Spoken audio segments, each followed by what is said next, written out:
Medical colleges విషయంలో MLA YS Jagan చెప్తున్న logic ప్రకారం చూస్తే వైఎస్ఆర్ రియల్ కల్ప్రిట్ గా నిలుస్తారు. పాయింట్ ఏంటి?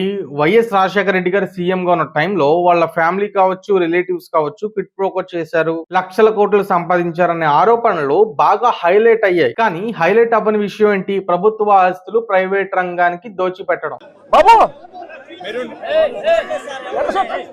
వైఎస్ జగన్ చెప్తున్న దాని ప్రకారం పీపీపీ మోడల్ అంటే ప్రభుత్వ ఆస్తుల్ని ప్రైవేట్ కి తాకట్టు పెట్టడం. అయితే ఆరోగ్యశ్రీ కావచ్చు, ఫీజు రియంబర్స్మెంట్ కావచ్చు, ఈ పథకాలు వైఎస్ఆర్ తీసుకొచ్చారని క్లెయిమ్ చేస్తారు. హైదరాబాద్ ఔటర్ రింగ్ రోడ్ కావచ్చు, శంషాబాద్ ఎయిర్పోర్ట్ కావచ్చు వైఎస్ఆర్ నిర్మించారని కూడా క్లెయిమ్ చేసుకుంటారు. పబ్లిక్ ప్రైవేట్ పార్ట్నర్షిప్ లో హైదరాబాద్ ఓఆర్ఆర్ ని వేరియస్ కంపెనీస్ నిర్మించాయి. పబ్లిక్ ప్రైవేట్ పార్ట్నర్షిప్ భాగంలో శంషాబాద్ ఎయిర్పోర్ట్ ని జిఎంఆర్ గ్రూప్ కట్టింది. సేమ్ పీపీపీ మోడల్లో ప్రభుత్వ డబ్బుల్ని ప్రైవేట్ కళాశాలలకు వైఎస్ఆర్ ఫీజు రియంబర్స్మెంట్ రూపంలో ఇచ్చారు. సేమ్ ప్రభుత్వ డబ్బుల్ని ఆరోగ్యశ్రీ రూపంలో ప్రైవేట్ హాస్పిటల్స్ కి వైఎస్ఆర్ వేల కోట్లు తగలబెట్టారు. సో వైఎస్ జగన్ చెప్తున్న లాజిక్ ప్రకారం వైఎస్ఆర్ ఈ డబ్బులతో గవర్నమెంట్ కళాశాలలు, గవర్నమెంట్ హాస్పిటల్స్ కట్టకుండా ప్రైవేట్ వ్యక్తులకు ఎందుకు దోచిపెట్టారు? అంతెందుకు వైఎస్ జగన్ గారి టర్మ్ లో అంబులెన్స్ స్టార్ట్ చేశారు. ఆ అంబులెన్స్ కాంట్రాక్ట్ ఎవరికి ఇచ్చారు?